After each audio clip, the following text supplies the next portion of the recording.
नमस्कार दोस्तों। आज के हमारे इस वीडियो में हम आपको वैशाख के महीने में सुनी जाने वाली बड़, पीपल और आकड़े के पेड़ को सींचने की एक कहानी लेकर आए हैं। अगर आपको ये कहानी अच्छी लगे तो वीडियो को लाइक करें। साथ ही अगर आप चैनल पर नए हैं तो चैनल को सब्सक्राइब करें, बेल आइकन दबाएं जिससे हमारे हर वीडियो की नोटिफिकेशन सबसे पहले आप तक पहुँचेगी। तो चलिए शुरू करते हैं।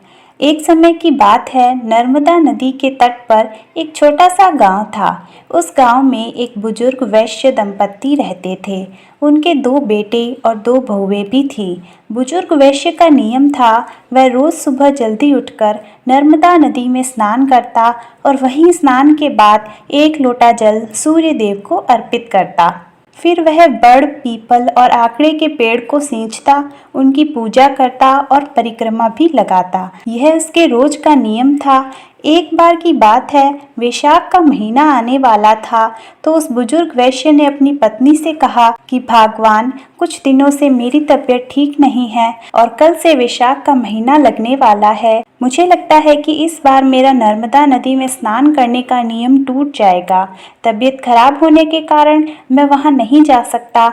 तब वैश्य की पत्नी ने कहा कि आप इतने दुखी क्यों होते हो? आपके 2 बेटे और 2 बहुएं हैं। आप अपने दोनों बेटे और बहुओं से कह दो, उनमें से कोई आपके लिए नर्मदा नदी से पानी ला देगा। तब वैश्य ने कहा कि इस बार मेरा बहुत मन है कि हम दोनों जोड़े से वैशाख स्नान करें। तब वैश्य की पत्नी ने कहा कि आपने तो मेरे मन की बात कह दी, मैं भी यही सोच रही थी। अब आप चिंता मत कीजिए, हम दोनों ज़रूर जोड़े से वैशाख स्नान करेंगे। तब वैश्य दंपत्ति ने अपने दोनों बेटे और बहुओं को बुलाया और अपने मन की सारी बात उन्हें बताई। वैश्य का बड़ा बेटा बोला, पिताजी, आप तो जानते ही हैं, मैं दूसरे शहर में नौकरी करने जाता हूँ और सुबह 5 बजे ही घर से निकल जाता हूँ, तो मैं तो आपका यह काम नहीं कर पाऊँगा। तब बड़ी बहू बोली कि पिताजी, मुझे भी सुबह जल्दी उठकर इनके लिए खाना बनाना होता है, इसलिए मैं भी यह काम नहीं कर सकती। यदि 1-2 दिन की बात होती तो फिर भी मैं सोचती, लेकिन यह तो पूरे 1 महीने का नियम है, यह नियम मैं नहीं निभा पाऊंगी। तब वैश्य के छोटे बेटे और बहू ने कहा कि माँ, पिताजी, आप बिल्कुल चिंता मत कीजिए, हम दोनों आपके लिए रोज नर्मदा नदी से जल ले आएंगे और आप दोनों ज़रूर वैशाख स्नान करना। ऐसा कहकर वे अपने कमरे में चले गए। फिर छोटे बेटे ने अपनी पत्नी से कहा कि सुनो, मेरे मन में भी एक विचार आया है। हम दोनों माँ पिताजी के लिए जल लाने नर्मदा नदी पर तो जाएंगे ही, तो क्यों ना हम दोनों भी जोड़े से वैशाख स्नान करें। तब उसकी पत्नी ने कहा, ठीक है, हम दोनों भी जोड़े से वैशाख स्नान करेंगे। तब छोटे बेटे और बहू ने जाकर यह बात अपने माता पिता को बताई। यह सुनकर वैश्य दंपत्ति बहुत खुश हुए। दूसरे दिन सुबह 4 बजे उठते ही छोटा बेटा और बहू नर्मदा नदी के तट पर पहुंच गए। दोनों ने नदी में स्नान किया और जल लेकर घर आ गए। घर आकर उन्होंने वह जल अपने माता पिता को दिया। फिर उस बुजुर्ग दंपति ने उस जल में से 1-1 लोटा जल निकाल कर रख दिया और बाकी के जल से दोनों ने स्नान कर लिया। फिर सूर्य देव को जल अर्पण करके बड़, पीपल और आकड़े के पेड़ को सींचा, उनकी पूजा की और परिक्रमा लगाई। फिर छोटी बहू ने उन्हें भोजन करवाया। इस तरह वैशाख का महीना बीत गया।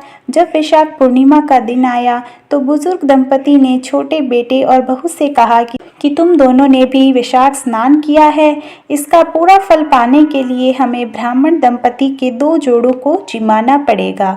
तब उन्होंने अपने छोटी बहू से कहा कि तुम कल 2 ब्राह्मण दंपतियों को भोजन का न्योता दे आना और अच्छे अच्छे पकवान बना लेना, हम उन्हें भोजन करा के दक्षिणा भी देंगे। तब बेटा बहू ने कहा, ठीक है, आप जैसा चाहते हो वैसा ही होगा।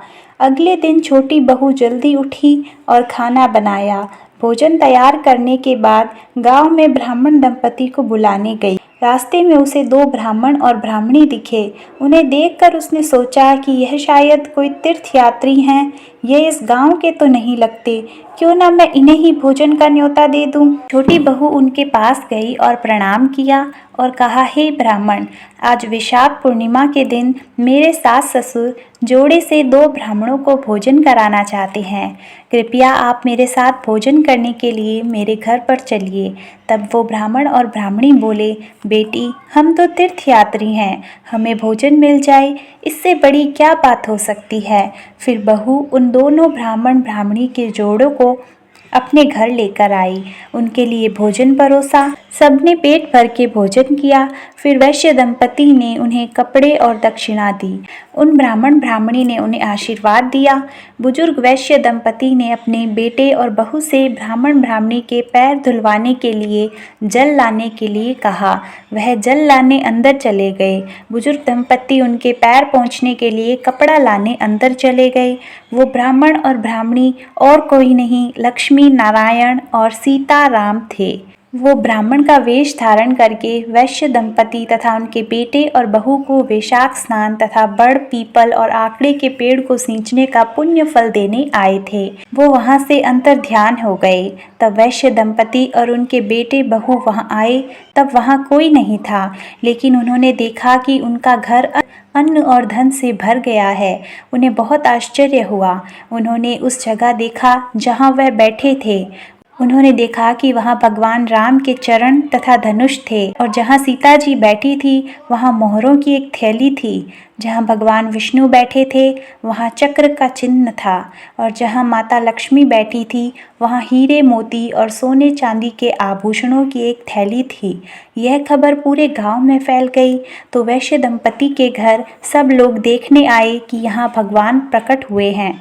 वैश्य दंपति के बड़े बेटे और बहू को जब यह पता चला तो उन्हें भी दुख हुआ। उन्होंने सोचा कि हम भी वैशाख स्नान करते तो हमें भी भगवान के दर्शन होते।